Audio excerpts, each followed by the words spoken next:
হ্যাঁ, আসসালামু আলাইকুম দর্শক। ওয়ালাইকুম আসসালাম। আসসালামু আলাইকুম। জি দর্শক, এখানে আজকে আমরা জেডিবি ভিউজ থেকে আজকে আমরা আলোচনায় আসছি মে দিবস উপলক্ষে বাংলাদেশের যেই শ্রমিকরা আছেন তারা দেশে এবং বিদেশে কেমন আছেন। 138টা মে দিবস অলরেডি পেরিয়ে গেছে। 138টা মে দিবস পেরিয়ে গেছে মানে হচ্ছে এই শিকাগোতে আজ থেকে 138 বছর পূর্বে যে আন্দোলন হয়েছিল শ্রমিকদের ন্যায্য মজুরির জন্য, ন্যায্য পাওনার জন্য এবং তাদের সঠিক সময় নির্ধারণের জন্য, এই 138 বছর পেরিয়ে গেছে, কিন্তু 138 বছরে এখন পর্যন্ত আদৌ শ্রমিকরা তাদের ন্যায্য হিসাব পাচ্ছে কিনা বা তাদের মূল্যায়ন পাচ্ছে কিনা, এই বিষয় নিয়ে আজকে আমাদের সাথে যুক্ত হয়েছেন সর্বজনীন দলের ভারপ্রাপ্ত সভাপতি, যিনি বর্তমানে ইটালি প্রবাসী, জনাব সাখাওয়াত হোসেন ভাই। সাখাওয়াত হোসেন ভাই, আপনাকে ধন্যবাদ আমাদের সাথে যুক্ত হওয়ার জন্য।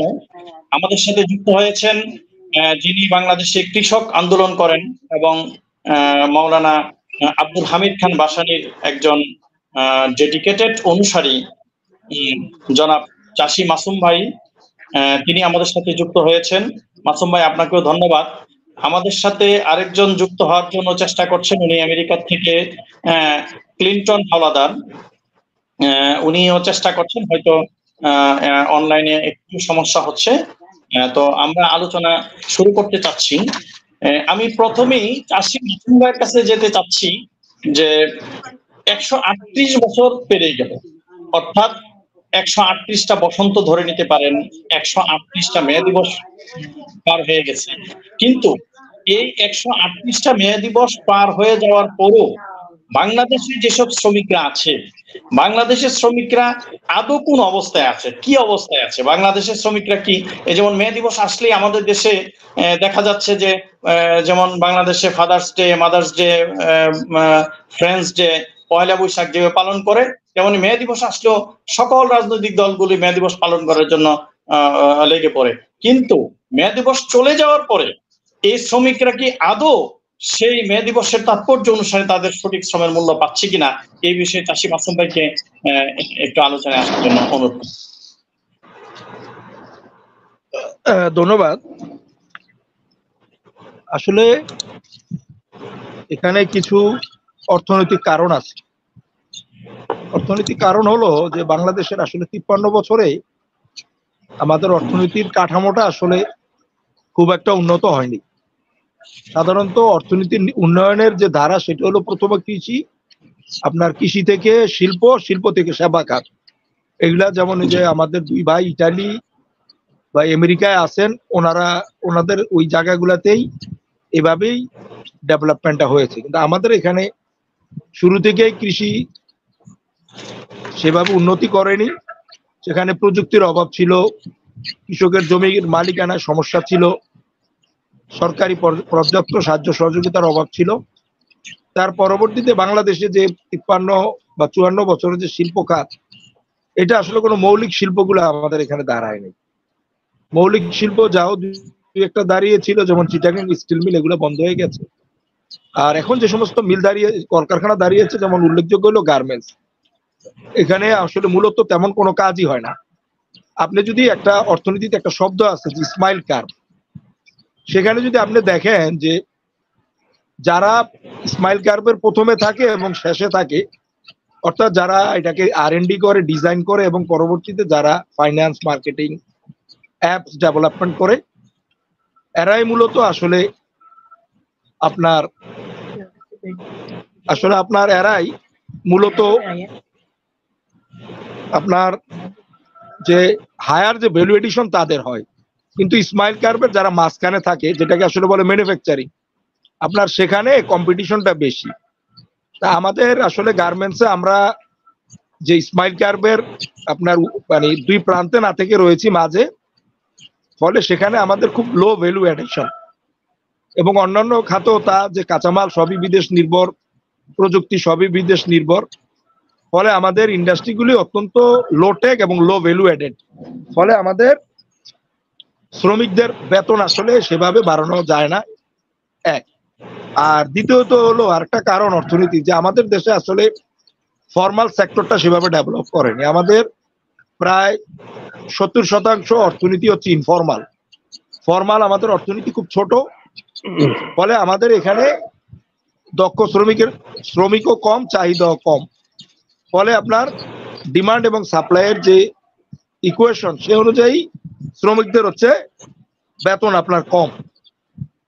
আর আরেকটা কারণ হলো যে আমাদের শ্রমিকদের যে শিল্প খাতে যে শ্রমিকরা আছে, এতে হয়তো ম্যাক্সিমাম 5% আসলে ইনস্টিটিউশনাল তাদের প্রশিক্ষণ থাকে, প্রাতিষ্ঠানিক প্রশিক্ষণ থাকে। অধিকাংশ আসে হচ্ছে আসার পর তাদের ওই ওস্তাদ শাগির্দ মডেল বা বিভিন্ন ভাবে তাদের দক্ষতা বাড়ে, এই কারণে তাদের আসলে মজুরি কম। প্র্যাকটিক্যাল ফিল্ডে যে অভিজ্ঞতা থাকা দরকার, হ্যাঁ, এই প্র্যাকটিক্যাল ফিল্ডে অভিজ্ঞতা হ্যাঁ নাই, খুবই কম। আরেকটা কারণ হলো আমাদের সরকার আসলে বাংলাদেশের শুধু গার্মেন্টস মালিক বা শুধু মালিকের পক্ষে শ্রমিকদের আসলে অর্থনৈতিক এবং সামাজিক সুরক্ষা দেওয়া সম্ভব না। যেমন পৃথিবীর সব, বাংলাদেশ ছাড়া সব গরিব দেশেই আপনার গরিব মানুষ শ্রমিকদের জন্য আপনার রেশনিং ব্যবস্থা আছে, কিন্তু বাংলাদেশে আসলে শ্রমিকদের জন্য সেই ধরনের কোনো রেশনিং ব্যবস্থা নাই। একজন গার্মেন্টস মালিক বলেছেন যে 2022 থেকে 23 সালের মধ্যে আপনার 3 গুণ 2 গুণ করে আপনার চালের দাম, তেলের দাম বেড়েছে, ভোজ্য তেলের দাম বেড়েছে। গার্মেন্টস এর মুনাফা কি আপনার এই 2 বছরে সয়াবিন তেলের মতো, মোটা চালের মতো, বাড়ি ভাড়ার মতো, আটার মতো কি 2-3 গুণ বেড়েছে? এটা বাড়ানো সম্ভব না।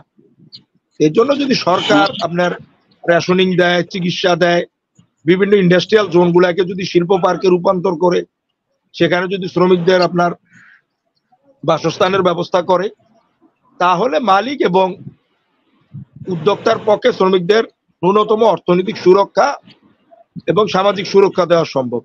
আরেকটা বড় কারণ হচ্ছে যে বাংলাদেশে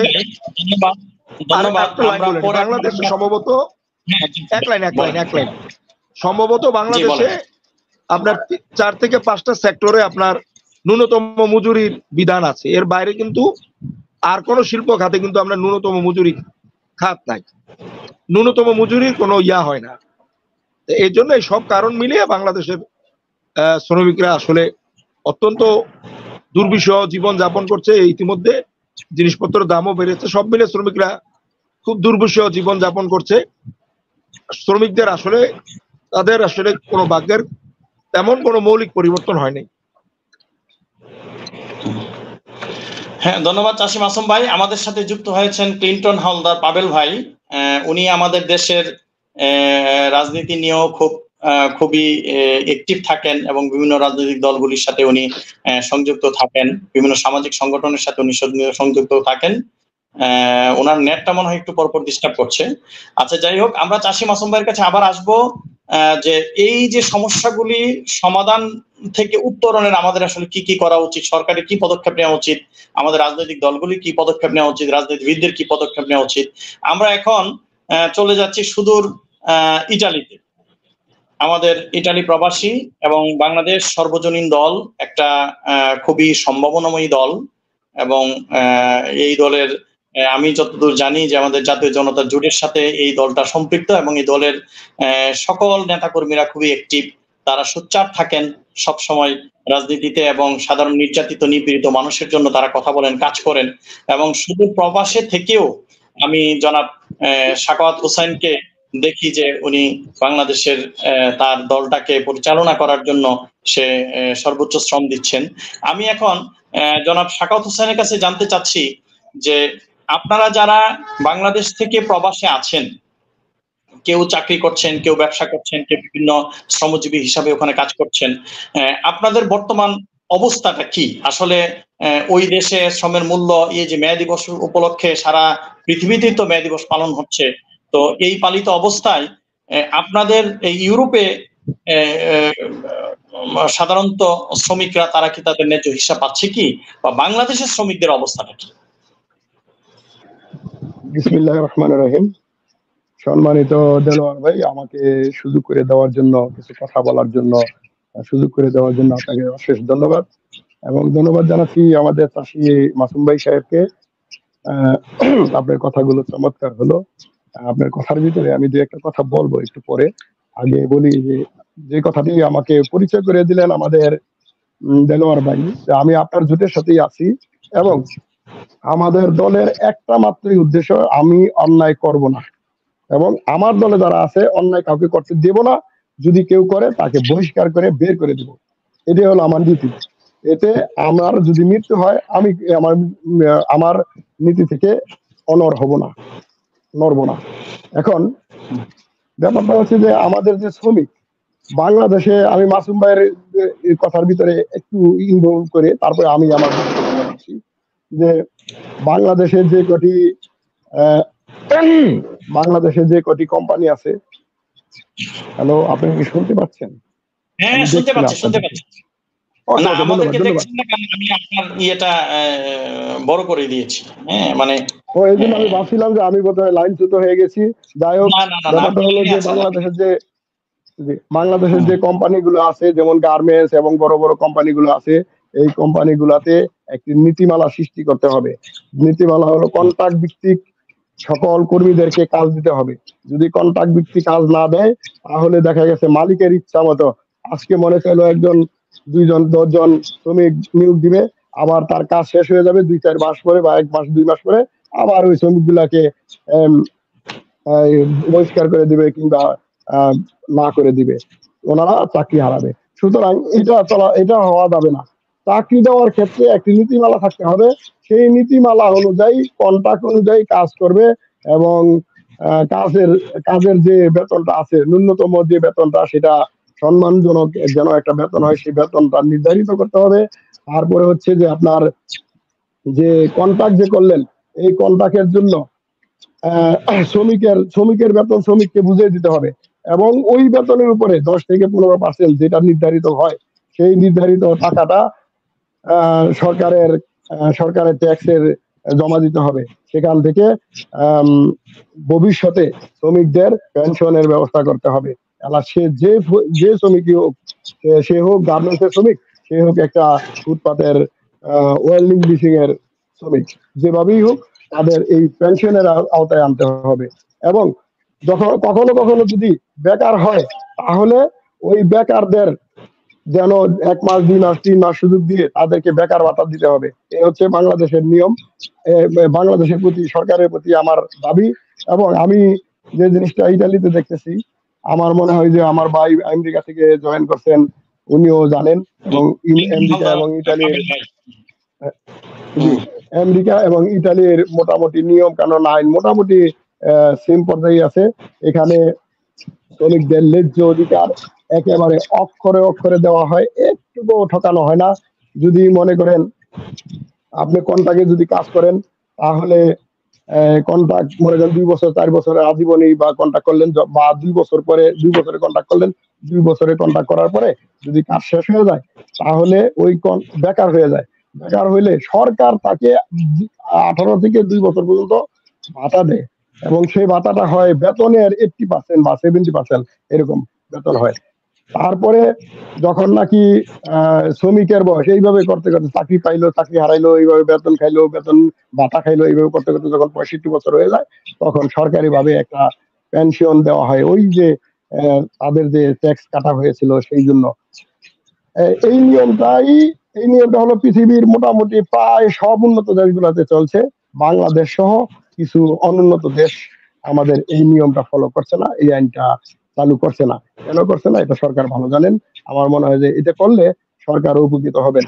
এবং আমি বিদেশে যারা আমরা প্রবাসী আছি, যে কোনো দেশে, ইউরোপ, আমেরিকা, তারপরে ছোট ছোট যে কোনো যে দেশেই বলেন, যে আমরা যে সমস্ত দেশে আছি, আমরা মোটামুটি আহ যখন নাকি লেখাপড়া শেষ করি, চাকরি বাকরি পাই না, তখন আমরা বিদেশে এসে পড়ি কোনো প্রকার ছাড়া, অভিজ্ঞতা ছাড়া। প্রবাসে যে আমরা কি কাজটা করব গিয়ে এবং কোথায় যাব কি করব এগুলা কোনো অভিজ্ঞতা নেই। আমরা মানে আচমকাই এসে পড়ি, আবার আচমকাই বিপদে পড়ে যাই বিভিন্ন ভাবে। এখন সরকারের কাছে আমার এই দাবিটা যে আপনারা একটা প্রশিক্ষণ কেন্দ্র করেন। যেমন একটু বলি যে ইন্ডিয়া থেকে যতগুলা শ্রমিক আসে তারা ইউরোপের কথাই বলি, ইউরোপে বা ইটালিতে ওরা ভালো বেতনে চাকরি করে এবং ভালো ভালো চাকরি করে, অফিসিয়াল জব করে, কিন্তু বাংলাদেশিরা এসব শ্রমিকের কাজ করে, লেবারের কাজ করে। যে কারণে জন্য আবার যে বিদেশে প্রবাসীরা যে ভালো নেই সেটাও না, নিজের যোগ্যতায় এখানে এসে ফাইট করে, যুদ্ধ করে, নিজের যোগ্যতা বাড়িয়ে তারপরে ওনারা যোগ্যতা অর্জন করছে।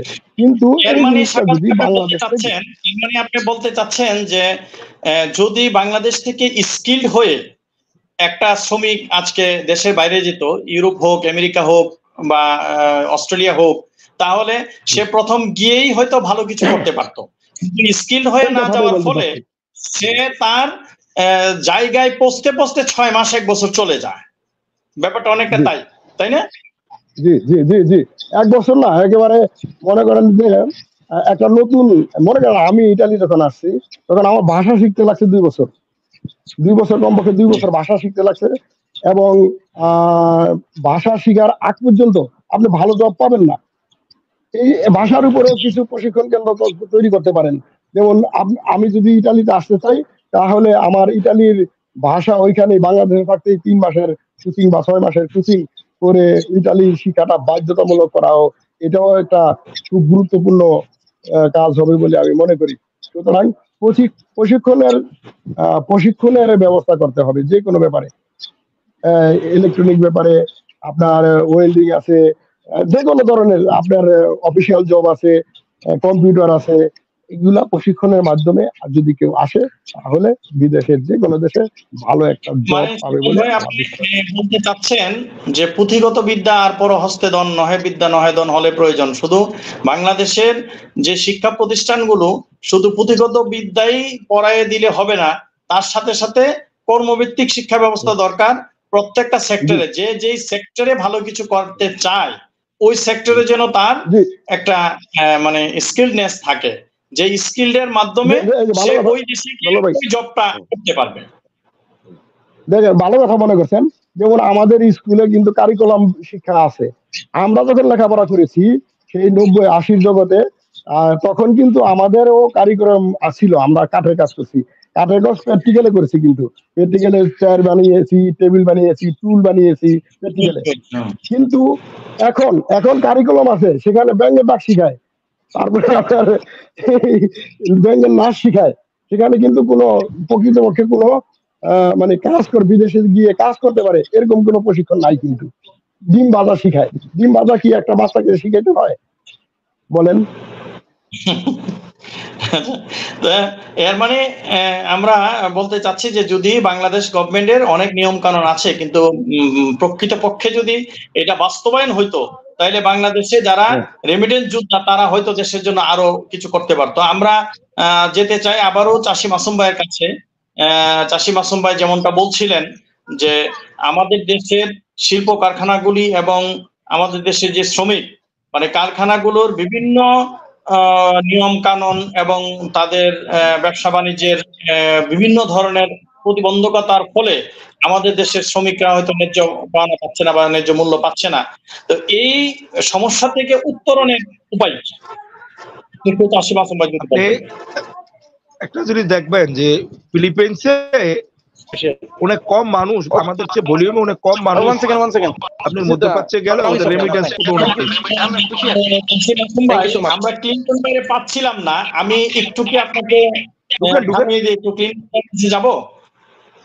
যান, কোনো সমস্যা নাই।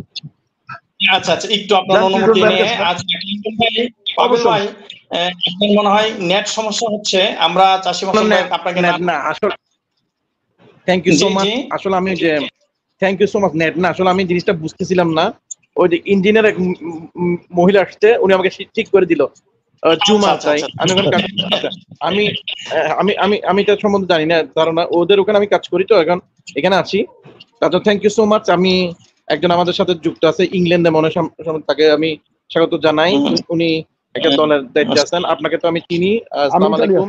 আর ওই ভাইকে আমি ওরকম ভাবে চিনি না, কিন্তু পরিচয় করে দিচ্ছি। চাষী মাসুম ভাই উনি দীর্ঘদিন আমাদের সহকর্মী এবং দীর্ঘদিন ধরে উনি রাজপথে আছেন। উনি বাংলাদেশে বিশেষ করে কৃষকদের নিয়ে কাজ করেন, উনি আরো কিছু কাজ করেন, বিশেষ করে শ্রমিকদের নিয়ে উনি কাজ করেন, বা ডে লেবার যারা তাদেরকে নিয়ে উনি কাজ করেন। উনি দীর্ঘদিন ধরে রাজপথে আছেন এবং কারা নির্যাতিত একজন নেতা। সাখাওয়াত হোসেন ভাই উনি ইটালিতে আছেন, উনি বর্তমানে সর্বজনীন দলের ভারপ্রাপ্ত সভাপতি। আর পাবেল ভাই উনি তো বাংলাদেশের বিভিন্ন সামাজিক সংগঠন, বিভিন্ন রাজনৈতিক দলগুলির সাথে উনি সবসময় যোগাযোগ রক্ষা করে চলেন এবং দেশকে নিয়ে উনি যথেষ্ট চিন্তা করেন। ওনার মতো এত ভালো একজন চিন্তাওয়ালা মানুষ আমরা খুবই কম দেখেছি, যে হাজার হাজার কিলোমিটার দূরে গিয়েও এই দেশকে উনি ভুলেন নাই। তো পাবেল ভাইয়ের কাছে আমি যেতে চাচ্ছি। পাবেল ভাই, আমরা আসলে মূলত আজকে আসতে চেয়েছি, আমরা একটা আলোচনায় বসেছি। আলোচনাটা হচ্ছে এমন যে 138 বছর পেরিয়ে গেছে, 138টা মে দিবস আমরা পালন করেছি, কিন্তু এই মে দিবস পালন করছি। হ্যাঁ, বাংলাদেশে যেমন ধরেন আমরা দেখতে পাচ্ছি যে যখন 21শে ফেব্রুয়ারি আসে আমরা ভাষা দিবস পালন করি, তারপরে পহেলা বৈশাখ পালন করি। পহেলা বৈশাখ যখন পালন করি তখন বাঙালিয়ানা আমাদের মধ্যে ছেয়ে যায়, কিন্তু পরের দিনেই আর বাঙালিয়ানা থাকে না। আজকে আপনার যখন আমরা ইয়ে করি, আপনার 21শে ফেব্রুয়ারি পালন করি, ওই দিন বাংলা ভাষার জন্য আমাদের জান প্রাণ সব উৎসর্গ হয়ে যায়, কিন্তু পরের দিনই দেখা যায় যে আর আমার বাংলা ভাষার খবর থাকে না। এবং আমাদের অফিসিয়াল ভাষাগুলি এখন পর্যন্ত বাংলা হয় নাই। হাইকোর্টের রায় এখন পর্যন্ত ইংরেজিতে লেখা হয়। এখন পর্যন্ত একজন ফাঁসির আসামি সে এটা বলতে পারে না যে তার কেন ফাঁসি দেওয়া হয়েছে, কোন আইনে তারে ফাঁসি দেওয়া হয়েছে। তো সেই ক্ষেত্রে এই মে দিবসে আজকে জানতে চাচ্ছি, আপনি আমেরিকাতে আছেন এবং পৃথিবীর একটা উন্নত দেশের মধ্যে এটা একটা দেশ, তো ওই দেশে বাঙালি প্রবাসী যারা আছে বা বাঙালি বিভিন্ন পেশায় যারা যুক্ত আছেন তাদের অবস্থান কি, আর তাদের অবস্থান আরো ভালো হতো কি করলে একটু যদি আপনি বলতেন। হ্যাঁ, আমি ফার্স্ট টাইম যারা যারা এখানে আছে তাদেরকে সবাইকে সালাম জানাই। প্রথমত হচ্ছে যে যারা বিদেশে আছে আমি মনে করব তারা সবাই ভালো আছে। ফার্স্ট ইংল্যান্ড, অস্ট্রেলিয়া, কানাডা তারা সবাই ভালো আছে, কারণ এখানে একটা রুলস আছে। উনি কিন্তু বলে দিচ্ছে ফার্স্ট টাইম, ভাই কিন্তু বলে দিচ্ছে একটা রুলস আছে। আসলে শ্রমিক দিবসটা কেন পালন হয়? আজকে আমার এখানে শ্রমিক দিবস, আজকে আমার 1 মে, আজকে আমাদের শ্রমিক দিবস, আজকে আমার এখানে। তো এটা প্রথমত শিকাগোতে আজ থেকে কত বছর আগে এটার পালন মানে এটা তৈরি হয়েছে, এটা আপনারা জানেন।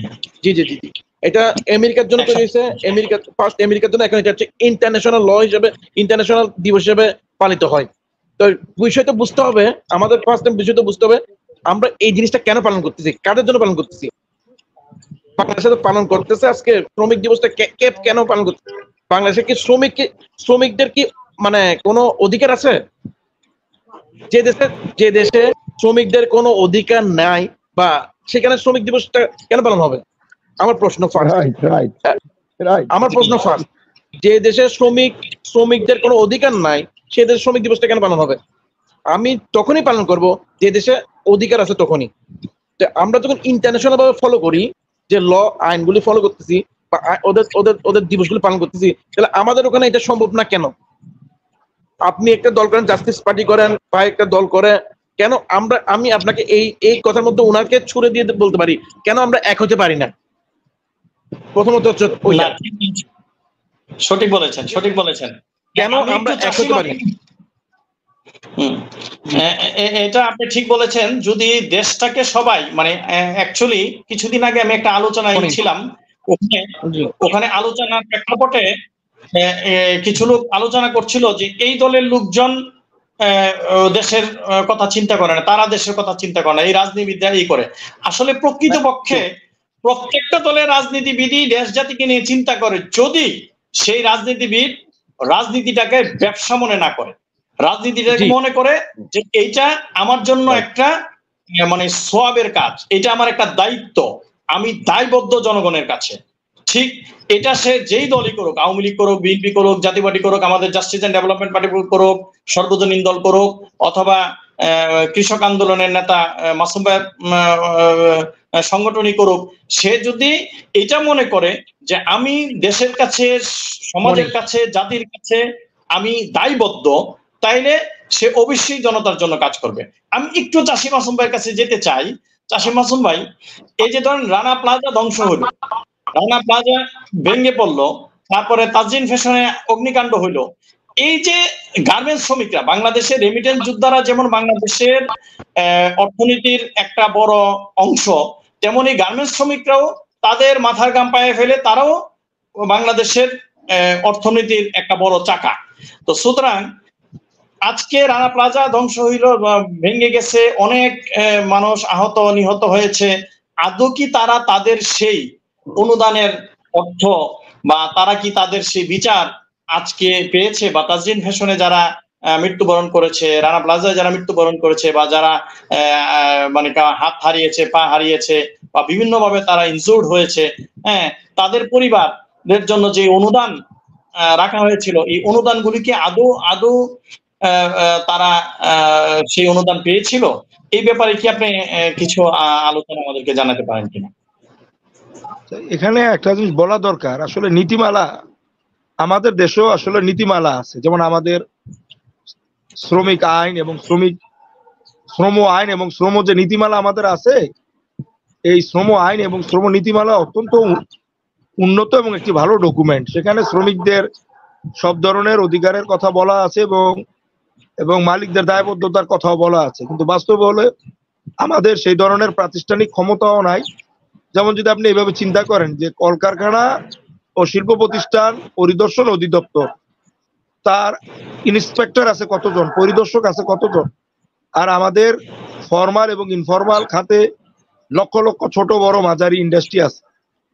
এতগুলা ইন্ডাস্ট্রি গুলাকে তো আর এই যে শ্রম আইন এবং শ্রম নীতিমালা বাস্তবায়নকে যে তদারকি করে যে আপনার কলকারখানা ও প্রতিষ্ঠান পরিদর্শন অধিদপ্তর, তো ওদের সেই ধরনের উল্লেখযোগ্য সংখ্যক বা প্রয়োজনীয় সংখ্যক লেবার ইন্সপেক্টর নাই। তারপরেও সমস্যা হলো যে আসলে সেখানে কোনো আন্তরিকতা নিয়েও সেগুলাকে আপনার তদারকি করা হয় না। ফলে সুন্দর নীতিমালা থাকলেও বা শ্রম আইন এবং শ্রম বিধিমালা সুন্দর থাকলেও তার আসলে বাংলাদেশে তেমন কোনো বাস্তবায়ন হয় না। আর আরেকটা বিষয় যেটা আসলে এখন বাংলাদেশের জাতীয় সংসদে দেখেন একটা বিরাট সংখ্যক সংসদ সদস্য হচ্ছে ব্যবসায়ী এবং গার্মেন্টস ব্যবসায়ী। ফলে আপনার শ্রমিকদের যে অধিকার, কারণ এটা আপনার যে বামপন্থী রাজনীতি বিশ্বাস করে বা নাই করুক, এটা পৃথিবীর জন্মলগ্ন থেকেই আপনার পুঁজি এবং শ্রমের মধ্যে একটা দ্বন্দ্ব চলছেই।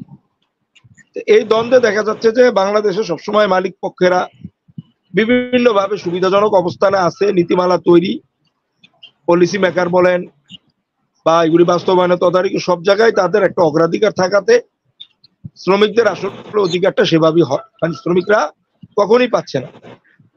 আপনি একটা জিনিস খেয়াল করেন যে বাংলাদেশে গত 15 বছরে বড় বড় অবকাঠামোতে যে পরিমাণ টাকা খরচ করা হয়েছে, বৈদেশিক উৎস থেকে ঋণ করেও খরচ করা হয়েছে, যদি তার সামান্য অংশ এই খরচ করা হতো তাহলে সাধারণ মানুষ, কৃষক এবং শ্রমিকদের আপনার রেশনিং ব্যবস্থায় অন্যান্য দেশের মতো, গরিব দেশের মতো রেশনিং ব্যবস্থায় চাল, ডাল, তেল, লবণ, ভোজ্য তেল এই জিনিসগুলি দিতে পারত। এটা দিলে শ্রমিকদের আপনার খাদ্য সুরক্ষাটা আসবে। আপনার বিভিন্ন গবেষণায় সরকারি যে বিবিএস এর তথ্য দেখা যাচ্ছে যে বাংলাদেশের একটা বড় মানুষ এখন খাদ্য নিরাপত্তাহীনতায় ভুগছে। আর আপনার এখন দেখেন যে তাপমাত্রা, এই তাপমাত্রার সবচেয়ে বড় ভিকটিম হচ্ছে শ্রমজীবী মানুষ। যে গরমে আমরা হাঁটতে পারি না, ছাতি নেই, সেই গরমে রিক্সাওয়ালা ভাইরা আমাদেরকে টেনে নিচ্ছে। যেসব জেলায় আপনার রোদ্রে গরমে আপনার রাস্তা গুলা পর্যন্ত তছনছ হয়ে যাচ্ছে, সেই গরমের ভিতরে রিক্সাওয়ালা, তারপরে নির্মাণ শ্রমিক, ভ্যান গাড়িওয়ালা, অর্থাৎ এই ধরনের ইনফরমাল খাতে, অসংগঠিত খাতের শ্রমিকদেরকে কাজ করতে হচ্ছে। অর্থাৎ সরকারের ভিতর সাধারণ মানুষ, শ্রমিক, কৃষক কারো প্রতি সে ধরনের কোনো দরদ দেখা যাচ্ছে না। ফলে ওই রানা প্লাজা বলেন, তাজরিন গার্মেন্টস বলেন, একটা জিনিস জানতে চাই, আপনি কি তাহলে মনে করছেন যে আমাদের জাতীয় সংসদে আনুমানিক ধরেন 70% সংসদ সদস্য হচ্ছে ব্যবসায়ী এবং এর মধ্যে একটা মেজরিটি পার্ট গার্মেন্টস ব্যবসায়ী, তাইলে যেহেতু তারা নীতি নির্ধারণী পর্যায়ে আছে, সুতরাং তারা যদি শ্রমিকদের সাথে অসংগত কোনো কিছু করে, তথাপি তাদের সেই ক্ষমতাজনিত কারণে তাদের কাছে জবাবদিহিতা জন্য তারা অতটা বাধ্য থাকে না, জবাবদিহিতার জন্য তারা বাধ্য থাকে না, বিদায় কি আমাদের শ্রমিকরা আসলে বেশি নির্যাতিত হচ্ছে বা তারা বঞ্চিত হচ্ছে? এটা কি আপনি মনে করছেন? এটা তো আমি আপনার বললাম যে কিছু কিছু দায়িত্ব সরকারের আছে এবং সরকার সে দায়িত্বগুলো পালন করছে না, আর মালিকদের কিছু দায়িত্ব আছে সে দায়িত্বগুলি পালন করছে না। আমার দেশে আরেকটা বড় সমস্যা, আমাদের যেহেতু মালিকরা পাওয়ারফুল সেহেতু তারা অনেক কিছু পাত্তা দিচ্ছেন না। না, এখানে আরেকটা বিষয় আছে, যেমন আমাদের শ্রম আইন ও শ্রম বিধিমালায় আপনার সুস্থ ধারার যে ট্রেড ইউনিয়ন আন্দোলনের কথা বলা আছে, কিন্তু দেখা যাচ্ছে যে আমাদের শিল্প কারখানা, বিশেষ করে বেসরকারি শিল্প কারখানায় আপনার সুস্থ ধারা ট্রেড ইউনিয়ন আন্দোলন উৎসাহ দেওয়া হচ্ছে না। তো ট্রেড ইউনিয়ন আন্দোলন না থাকলে কারখানা ভিত্তিক শ্রমিকদের যে দর কষাকষির সুযোগ, মজুরি বা অন্যান্য সুযোগ সুবিধা, তার সুরক্ষা নিয়ে সে ধরনের কোনো সুযোগ আসলে শ্রমিকরা পায় না। তা আমাদের এই সুস্থ ধারার মানে কলকারখানা ভিত্তিক সুস্থ ধারার যে ট্রেড ইউনিয়ন আন্দোলনকে আমাদেরকে উৎসাহ দিতে হবে, প্রয়োজনে আইন প্রয়োগের মাধ্যমে আপনার এই সুস্থ ধারার ট্রেড ইউনিয়ন এটাকে চালু করতে হবে। এই যদি সার্বিকভাবে যদি সরকার আপনার কিছু সামাজিক সুরক্ষা নীতিমালা নেয়, গার্মেন্টস শ্রমিককে যদি আইন এবং আন্দোলনের মাধ্যমে বাধ্য করে কিছু ন্যায্য কিছুটা ন্যূনতম মজুরি বাস্তবায়ন করা যায়, আর প্রত্যেকটা কারখানায় যদি আপনার সুস্থ ধারার শ্রমিক আন্দোলন থাকে, ট্রেড ইউনিয়ন আন্দোলন থাকে, তাহলে আমার বিশ্বাস যে শ্রমিকদের আর্থসামাজিক অবস্থার আজকের চাইতে তাদের আরো উন্নততর অবস্থা হবে যদি এই জায়গাগুলো আমরা ঠিকমতো যদি সমাধান করতে পারি। মাসুম ভাই, আমরা আবারও আপনার কাছে আসবো। আমি একটু সাখাওয়াত হোসেন ভাইয়ের কাছে একটু যেতে চাই। আপনি তো ভাইয়া, আমি একটা প্রশ্ন করতে চাই মাসুম ভাইকে। একটা প্রশ্ন করতে চাই যে একটু 1 সেকেন্ড, একটু কাস্টমার আসছে। Yes, how can I help you? No, just going there. This is a validation have it. Yeah, yes, going there. Thank you so much. আমি সরি, আমি কাজ করতে, আমি সবার আগে আপনাদের কাছে দুঃখিত। I'm doing the work.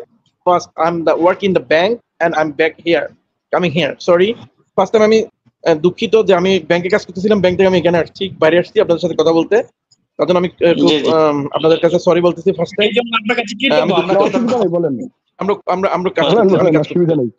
আমি এটাই বলতে চাই আপনাদের, আমি মাসুম ভাইকে কাছে একটা প্রশ্ন করতে চাই যে মাসুম সাহেব যে জিনিসগুলি বলছে আমি তার সাথে একমত, কিন্তু আমাদের দেশের সেই এবিলিটিটা আছে নাকি তাকে আগে আমি তার কাছে প্রশ্ন করব যে আমার দেশের যে গভর্নমেন্ট আছে, যে রাষ্ট্রটা আছে, আমাদের রাষ্ট্রের মধ্যে যে গভর্নমেন্ট আছে, সে কি পরিপূর্ণতা, তারা কি সেই ক্ষমতা নিয়ে আসছে নাকি, সেটা আমি আগে আপনার কাছে প্রশ্ন করব। এটা তো যেটা পাবেল ভাই বললেন, এটা একটা পলিটিক্যাল ইকোনমির খুব গুরুত্বপূর্ণ অংশ, যা আসলে রাজনীতিটা তো আসলে গণমানুষের হয় না, রাজনীতিটা হয় শ্রেণীর।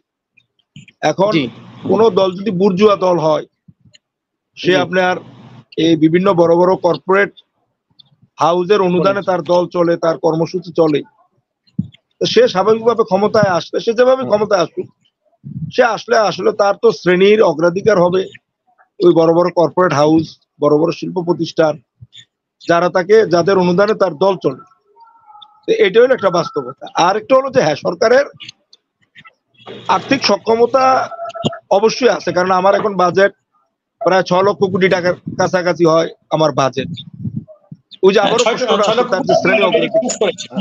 আমি শ্রমিকদের সমস্যা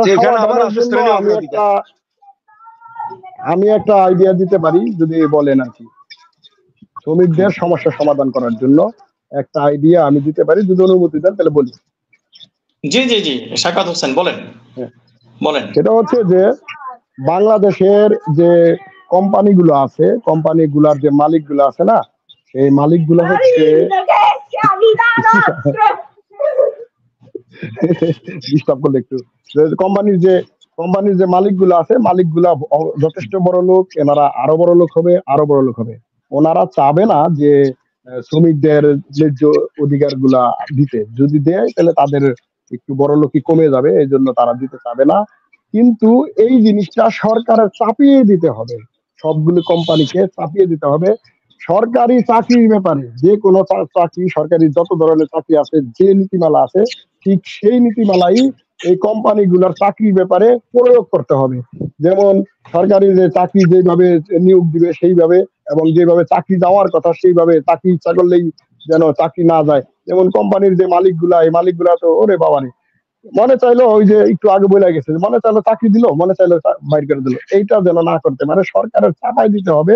সরকারের যে নীতিমালা আছে চাকরির ক্ষেত্রে, ওই নীতিমালাটা আপনি প্রয়োগ করতে হবে।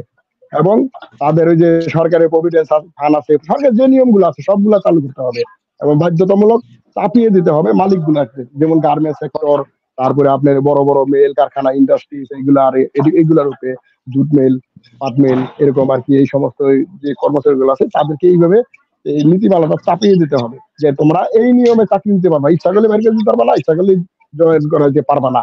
আরেকটা হলো যে দেশগুলা, যে কোম্পানিগুলা বিদেশে রপ্তানি রিলেটেড, যেমন গার্মেন্টস সেক্টরটা হচ্ছে রপ্তানি রিলেটেড।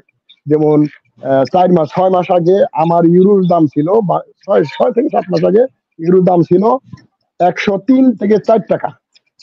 এখন এই ইউরোর দামই বর্তমান রেট মাঝখানে 37-38 হয়ে গেছিল, 137-38 টাকায় 1 ইউরো, বর্তমানে 25-26 টাকা বর্তমানে। এই যে 106 টাকা থেকে 135 হইলো, এখানে কিন্তু এই যে রপ্তানি যারা করলো তারা কিন্তু প্রচুর পরিমাণে লাভ করে ফেললো। এই লাভের একটা অংশ কি শ্রমিকরা পেতে পারে না? এগুলো চাপাই দিতে হবে সরকারের। যদি চাপাই না দেয় তাহলে কিন্তু এই সমাধানগুলো হবে না। এখানে সাকাত হোসেন ভাই, চাষী মাসুম ভাই একটা কথা বলেছেন, আপনি খেয়াল করেছেন কিনা, যে বাংলাদেশে আইন কানুন আছে, কিন্তু যেই সরকারি ক্ষমতায় আসে, আমরা বলবো না যে আওয়ামী লীগ গভর্নমেন্ট, শুধু আওয়ামী লীগ গভর্নমেন্ট বলেন, বিএনপি গভর্নমেন্ট বলেন, বা এর আগে যারা ছিল, যে সরকারি ক্ষমতায় আসে তাদের সকল কর্মসূচি যদি ওই সব ব্যবসায়ীদের বা মানে পয়সাওয়ালাদের টাকায় চলে, তাহলে তো সে তার উপর সবকিছু চাপিয়ে দিতে পারে না। সম্ভবত পাবেল ভাই এই প্রশ্নটাই করেছেন, মেবি না সরকার এখানে আমি একটা কথা বলি, টাকা চলে না, শুনেন, সরকার ওই ব্যবসায়ীদের টাকা চলে না, সরকার চলে আমাদের প্রবাসীদের টাকায়, সরকার চলে গার্মেন্টস থেকে যে রেমিটেন্স যায় সেইটার উপরে চলে, সরকার ওই ইয়ার উপরে চলে না, সরকার চলে আমরা প্রবাসীরা সরকার চালাই। জি জি, আমি একটু এখানে একটা কথা বলি, সরকার শুনেন, আমি দেলোয়ার ভাইকে একটা কথা বলি। সাকত ভাই আমার সাথে আছে, আমি আর সাকত ভাই কিন্তু এক হতে পারবো, আপনি আর আমি কিন্তু এক হতে পারবো না। না আমি আর সাকত ভাই এক হতে পারবো, কারণ আমরা we are know the rules. Good morning. We are know the rules. মানুষের অধিকার কি এটা আমরা জানি, এবং কোথায় কি করতে হবে আমি জানি। কিন্তু বাংলাদেশের একটা মানুষের সাথে এক হতে পারে না। এটা হচ্ছে সবচেয়ে বড় দুঃখ, আমার দুঃখ, আমার কষ্ট। আজকে যদিও আপনি এক করার জন্য অনেক চেষ্টা করছেন, আমি আমার লাইফে যত কিছু আছে আমি খুব চেষ্টা করছি, আমি এইবারও ইলেকশনে খুব চেষ্টা করছি। এখন এই যে আপনি একটা খুব ভালো জিনিসটা করে দিয়েছেন, তো এটা সাকত ভাইয়ের সাথে আমাদের একটা মিট করে দিয়েছেন, আমি জানলাম যে মানুষটা আমি চিনলাম, এটার জন্য আপনাকে ধন্যবাদ। কারণ আমরা সবসময় বাংলাদেশের একটা পরিবর্তন চাই। ধন্যবাদ জানাই। জি জি, থ্যাংক ইউ। আমরা বাংলাদেশের একটা পরিবর্তন চাই, বাংলাদেশের একটা অমল পরিবর্তন চাই। বাংলাদেশের যে জায়গাতে আমরা যে জিনিসটা চালাবেন, বা আপনারা তো চালাবেন, আমরা তো আর প্রবাসে থাকি, আমরা তো সবসময় সম্ভব না, যেহেতু I am citizen of United State of America. আমি যখন বাংলাদেশে আসবো, I need to cancel my citizenship. আর আমার সিটিজেনশিপ ক্যান্সেল করার জন্য আমার I am the citizen cancelship, এই জিনিসগুলো জানতে হবে। এখন যদি বলেন তো আপনি তারেক জিয়া যদি ধরেন ইংল্যান্ডের সিটিজেন হয়ে যদি বাংলাদেশের রাজনীতি করে, তাহলে তো হবে না। এখন যদি আপনি বলেন জয় সাহেব যদি আমেরিকার সিটিজেন, উনি যদি বাংলাদেশের বাংলাদেশের রাজনীতি করে, এটা তো হবে না। প্রত্যেক দেশের একটা ক্যাটাগরি আছে, নিয়ম আছে, রুলস আছে। এই রুলস গুলোকে জানতে হবে, বুঝতে হবে। এই রুলস গুলি জানার জন্য আমাদের একত্রিত হইতে হবে, তারপর আমরা একটা ভালো জায়গায় আমরা যেতে পারবো। এই রুলস গুলো জানতে হবে। যেমন আমি বলছি যে শ্রমিকের অধিকার বা শ্রমিক দিবস, what is the meanings of শ্রমিক দিবস? শ্রমিক কারা? শ্রমিক সবাই। এখন দেলোয়ার ভাইও শ্রমিক, you have a businessman, no problem, you are also worker. Why? আপনি কাজ করেন, বিকজ ওয়াই? আমরা ভাতটা যে মাখাই খাবো, মুখে যে খাবো, মর্নিং মুখে যে ভাতটা মাখাই খাবো, ওইটা যে খাইতে গিলতে যে শ্রমটা দরকার, ওইটাই শ্রম। আগে বুঝতে হবে শ্রমটা কি জিনিস, শ্রমের বিষয়টা কি, এই জিনিসটা আমাদের বুঝতে হবে আগে। এই জিনিসটা বোঝার জন্য আপনারা যারা যারা আছেন এখানে প্রত্যেকজন ইন্টেলিজেন্ট পার্সন, আমি অনেক ক্ষুদ্র মানুষ, আগে এই রুলস গুলো আগে বাংলাদেশের মানুষকে বুঝাইতে হবে। বাংলাদেশের মানুষকে বুঝাইতে হবে না, এখানে কিন্তু আমি চাই দেলোয়ার ভাই অত্যন্ত একজন প্রতিষ্ঠিত মানুষ। আমি চাই যে বাংলাদেশের জনগণের কাছে যাওয়ার আগে বাংলাদেশের কারা ক্ষমতায় আনে, যারা ক্ষমতায় আনে তাদের কাছে আগে আপনাদের যাইতে হবে, বাংলাদেশের জনগণের কাছে যাইলে হবে না। আমি 100% বাংলাদেশের এবং হ্যাঁ বাংলাদেশের জনগণের কাছে কখনো আপনি পাবেন না, কারণ বাংলাদেশের জনগণ কি ভোটে কি সরকার কখনো আসে? আমেরিকার ভোটে কি আমেরিকার কি ক্ষমতায় আমেরিকার সরকার আসে নিয়ে এবার? তাহলে ইলেকট্রিক্যাল ভোট রাখার কারণ কি? আমি তাদের কাছে প্রশ্ন করছি, তারা ভয় পেয়ে গেছে। যদি জনগণের ভোটে যদি জনগণের ভোটে যদি আসতো, তাহলে কিন্তু আমেরিকায়ও গণতন্ত্র দেশ, আমেরিকা কিন্তু ইলেকট্রিক্যাল ভোট আছে। ইলেকট্রিক্যাল ভোট রাখার কারণ কি? ওয়াই? আমার প্রশ্ন। ইতালিতে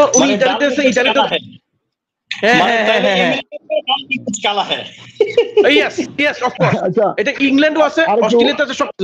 জি বলেন। দেলোয়ার ভাই, আমি আপনার মন খারাপ না করার শর্তে আমি আপনার ওই কথাটার বিরোধিতা করলাম যে ওই যে ওনারা যে সরকার চালায়, ওনারা সরকার চালায় না, সরকার চালায় প্রবাসীরা এবং গার্মেন্টস সেক্টরে অর্ধেকের বেশি। আর বাকি যে অর্ধেক থাকে, এই অর্ধেকটা আসে বাংলাদেশের বিভিন্ন সেক্টর থেকে, ট্যাক্স এবং টোল, এটা সেটা বিভিন্ন খাত থেকে আসে। ওনারা সরকার চালায় না, সরকার চালায় প্রবাসীরা এবং শ্রমিকরা। সুতরাং শ্রমিকদের ন্যায্য অধিকার আমরা আদায় করতে শুধু একমত না, অনেক একমত। কারণ হচ্ছে সত্যিকারী অর্থে আজকে যদি প্রবাসী রেমিটেন্স বাংলাদেশে না আসতো, তাহলে যেভাবে আমাদের রিজার্ভ কমছে, আমাদের রিজার্ভের অবস্থা আরো খারাপ হয়ে যেত। আমি শাকাত হোসেন ভাইকে ওই যে চাষিমা সময়ের বিষয়টা আমি একটু ক্লিয়ার করি। মানে আমরা ওই কথাটা বলতে চাচ্ছি যে সরকারি বাজেট বা দেশের বাজেট ওইসব ব্যবসায়ীরা চালায় না, ওইসব ব্যবসায়ীরা চালায় প্রত্যেকটা দলের বিভিন্ন কর্মসূচির যেই খরচ। যেমন ধরেন আজকে একটা বড় দল পল্টনে বা সোহরাওয়ার্দী উদ্যানে বিশাল জনসভা করবে, এই বিশাল জনসভা করতে তাদের খরচ হয় কমপক্ষে 10-15-20 কোটি টাকা। এই একদিনে 20 কোটি টাকা তো আর সরকারি কোষাগার থেকে খরচ করতে পারে না।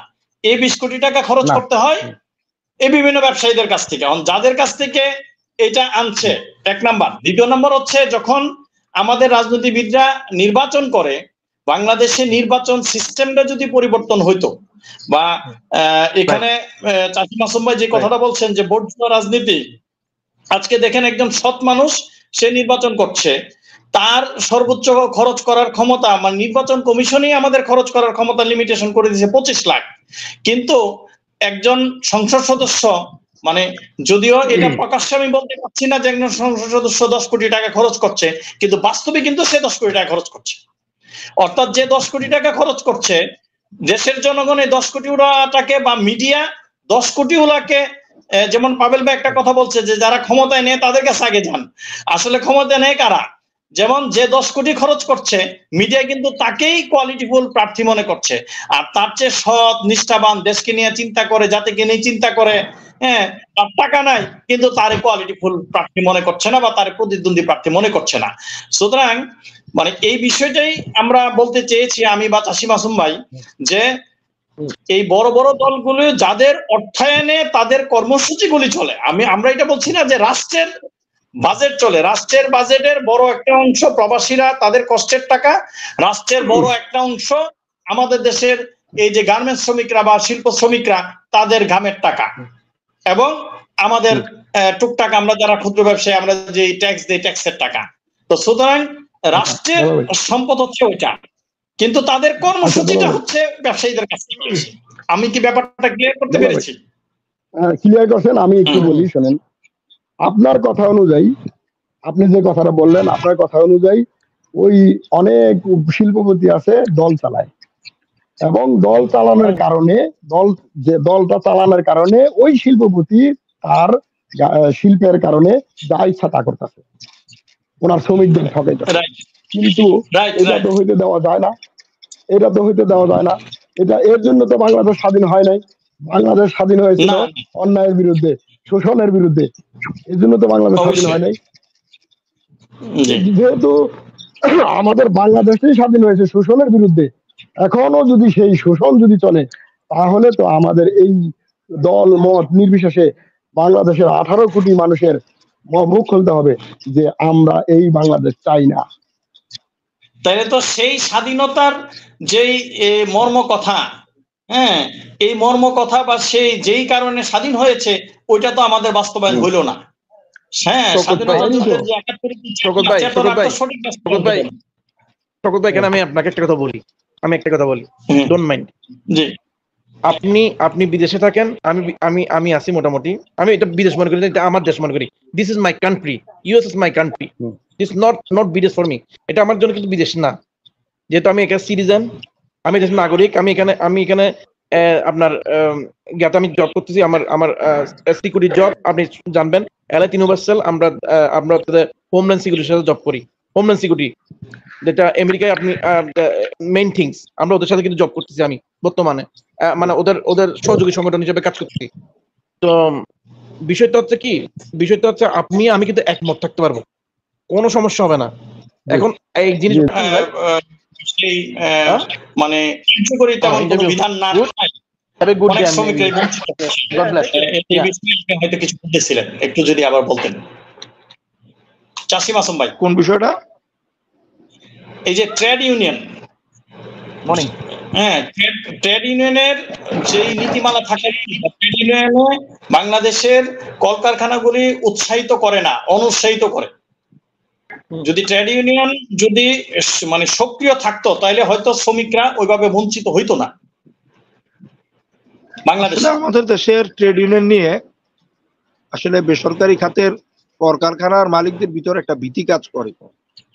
বিশেষ করে সরকারি বড় বড় কলকারখানায়, ব্যাংক প্রতিষ্ঠান, এসব জায়গায় সিবিএ দের এবং সিবিএ নেতাদের যে দৌরাত্ম্য এবং তাদের যে বিভিন্ন শৃঙ্খলা পরিপন্থী কাজের কারণে আজকে সরকারি কলকারখানাগুলা, পাবলিক সেক্টর কলকারখানাগুলা আপনার সব ধ্বংসের দ্বার প্রান্তে এবং ক্ষতিগ্রস্ত, এবং তারা সবাই আপনার লস দিচ্ছে।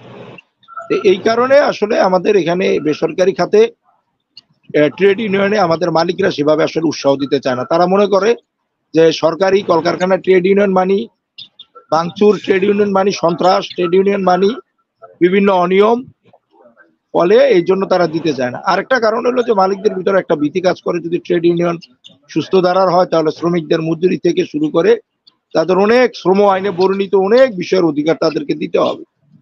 আর এটা তো আমি বললাম যে পৃথিবীর জন্মলগ্ন থেকে আজ পর্যন্ত আপনার মুনাফা আর শ্রমিক, মালিক শ্রমিক, পুঁজি শ্রমের দ্বন্দ্ব চলছে, এটা এবং চলবেই। এখানে আসলে উন্নত দেশগুলাতে তারা বিভিন্ন আইন কানুন এবং রাজনৈতিক গুণগত পরিবর্তনের মাধ্যমে শ্রমিক এবং পুঁজির দ্বন্দ্বের মাঝখানে এক ধরনের মানে আপাত সমঝোতা তারা করতে পারে, এবং সেটা তারা প্রতিনিয়ত এই সমঝোতাটা তারা বদলায়। এইটা হলো আমাদের দেশে এটা সম্ভব হচ্ছে না, কারণ আমাদের মালিকদের আসলে ক্ষমতা এখন নিরঙ্কুশ। তারা আইন প্রণয়ন থেকে শুরু করে সব জায়গায় তাদেরই ক্ষমতা। এটা হলো আমার মানে আসলে মূল কথা। আর জালাল ভাই, আমি আজকে সারাদিন কাজ করছি তো আমাদের আলোচনা শেষ দিকে খুশি হই। হ্যাঁ, আমাদের শেষ দিকে চলে আসছি। চাষিম আসম ভাই, খুব চমৎকার আপনি আমাদের সাথে যুক্ত হয়েছেন। আমি একটু 2 মিনিট একটু কনক্লুশন টানার জন্য, সর্বশেষ বক্তব্য দেওয়ার জন্য সাকাত হোসেন ভাইকে একটু বলতে চাচ্ছি যে আমাদের দেশের, বাংলাদেশের যেসব শ্রমিকগুলি দেশের বাইরে যায় এবং প্রবাসীরা আপনারা যারা ইউরোপে আছেন তারা তো অনেক ভালো আছেন, কিছু লোক মিডল ইস্টে আছে বা অন্যান্য দেশে আছে। হ্যাঁ, আসলে তারা কি ধরনের স্কিলড ভাবে যদি বাংলাদেশ থেকে পাঠানো হয় তাহলে তাদের কি কি সুবিধা হইতে পারে, আপনি যদি একটু 2 মিনিটে আমাদেরকে একটু বলেন। যেমন আমাদের যে বাংলাদেশে আমরা যারা শ্রমিক, তারা মূলত অধিকাংশই হলো মানে অর্ধশিক্ষিত, নিম্ন শিক্ষিত, অনেকে মূর্খ আছে, এবং আবার একেবারে সব মূর্খ সেটাও না, অনেক আছে আবার একেবারে দেশ চালাইতে পারবে এর চেয়েও বেশি যোগ্যতা সম্পূর্ণ ব্যক্তিও কিন্তু আমাদের প্রবাসে থাকি আমরা। যাই হোক, কথা সেটা না, আমার কথা হচ্ছে যে শ্রমিকের অধিকার গুলা যদি আপনারা যদি ঠিক মতো না করে দেন, বাংলাদেশের যে শ্রমিকের অধিকার, এই শ্রমিকের অধিকার যদি যতদিন পর্যন্ত আপনারা না করবেন, এই সমাধান না করবেন, ততক্ষণ পর্যন্ত দেশ উন্নত হবে না। এখন আপনি যে প্রশ্ন করছেন সেই প্রশ্নটা বলি, সেটি হচ্ছে যে আমাদের বিদেশে যদি লোকজন যদি পাঠাইতে হয়, তাহলে এখানে অনেক ধরনের কাজ আছে। যেমন অনেকে যায় বিদেশে গিয়ে ওয়েল্ডিং করে, ওয়েল্ডিং এর উপরে প্রশিক্ষণ নিতে পারে। তারপরে আপনার কুকিং এর উপরে, কিচিং এর, শেভের উপরে প্রশিক্ষণ নিতে পারেন। তারপরে আপনার বিভিন্ন যত ধরনেরই আছে, মানে এগুলো প্রশিক্ষণ কেন্দ্র আপনি এটা বলতে চাচ্ছেন যে যেই শ্রমিক যেই কাজে যাবে সে বাংলাদেশ থেকে ওই কাজে স্কিল হয়ে যেন বিদেশে যায়। হ্যাঁ, এবং সাথে সাথে যেই দেশে যাবে ওই দেশের ভাষাটা রপ্ত করবে, এটুকুই। ধন্যবাদ। ওইটার সাথে ভাষাটা খুব গুরুত্বপূর্ণ। শুনেন, একটা কথা হলো যে একটা মন্ত্র আছে, যুদ্ধ করতে হলে অস্ত্র লাগে, বিদেশ করতে হলে ভাষা লাগে। আপনি যে দেশে যাবেন ওই দেশের ভাষা আপনি রপ্ত করবেন, আপনি ভালো চাকরি পাবেন, ভালো কাজ পাবেন। সুতরাং আপনি যে বাংলাদেশে তো সিদ্ধান্ত নিয়েই ফেলায় যে আমি ওই দেশে যাবো, যে দেশে যাবে ওই দেশে কি কি কাজ আছে এটা গুগল ম্যাপে দেখা বা ওই কাজের উপরে প্রশিক্ষণ নিবে এবং ওই দেশের ভাষাটা শিখবে, এতটুকুই। ধন্যবাদ।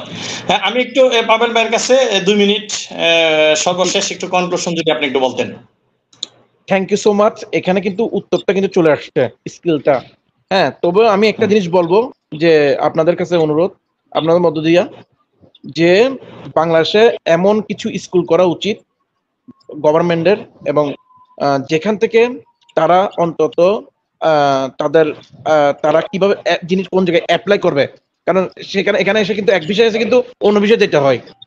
কিভাবে অ্যাপ্লাই করবে, যে কাগজ যে পেপার ওয়ার্ক গুলি আছে সেই পেপার ওয়ার্ক গুলি আগে ভালো করে জানতে হবে। এটা যেখানেই আসুক না কেন, এটা হচ্ছে মেইন থিংস। আর সেকেন্ড হচ্ছে যে একটা মানুষের, আমি যেটা দেখছি, driving very important. And second হচ্ছে যে ইংলিশ না জানলেও ইংলিশ ইন অ্যাকশন সম্বন্ধে তাদের আইডিয়া থাকতে হবে। ইংলিশ ইন অ্যাকশন, মানুষের সব মানুষ ইংলিশ জানে না, সব মানুষ জানেন, কিন্তু ইংলিশ অ্যাকশন হিসাবে একটা কোর্স আছে, যে কোর্সটা সবার নেওয়া উচিত। যেমন আমি খেতে যাচ্ছি, আমি রাইসটা কি আমি কিন্তু জানি না, কিন্তু আমি যখন তাকে অ্যাকশন সহকারে দেখাবো সে কিন্তু জিনিসটা বুঝতে পারবে। এই যে অ্যাকশন যে ক্লাস, সেই ক্লাসটা অবশ্যই বাংলাদেশ থেকে যে এটা নিয়ে আসতে হবে।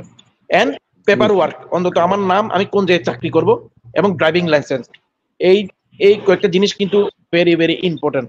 এই 3টা জিনিস। ধন্যবাদ পাবেল ভাই, যুক্ত হওয়ার জন্য আমাদের সাথে। ধন্যবাদ জানাচ্ছি শাকাত হোসেন ভাইকে, ধন্যবাদ জানাচ্ছি আমাদের চাষী মাসুম ভাইকে। আমরা আবারও প্রবাসের বিভিন্ন সুবিধা অসুবিধা নিয়ে এবং আমাদের দেশের বিভিন্ন সুবিধা অসুবিধা নিয়ে আপনাদের পরামর্শ নিব, এবং জেডিপি ভিউজে আমরা আরেকবার মিলিত হব ইনশাআল্লাহ। সেই সময় পর্যন্ত সবাইকে ধন্যবাদ জানাচ্ছি।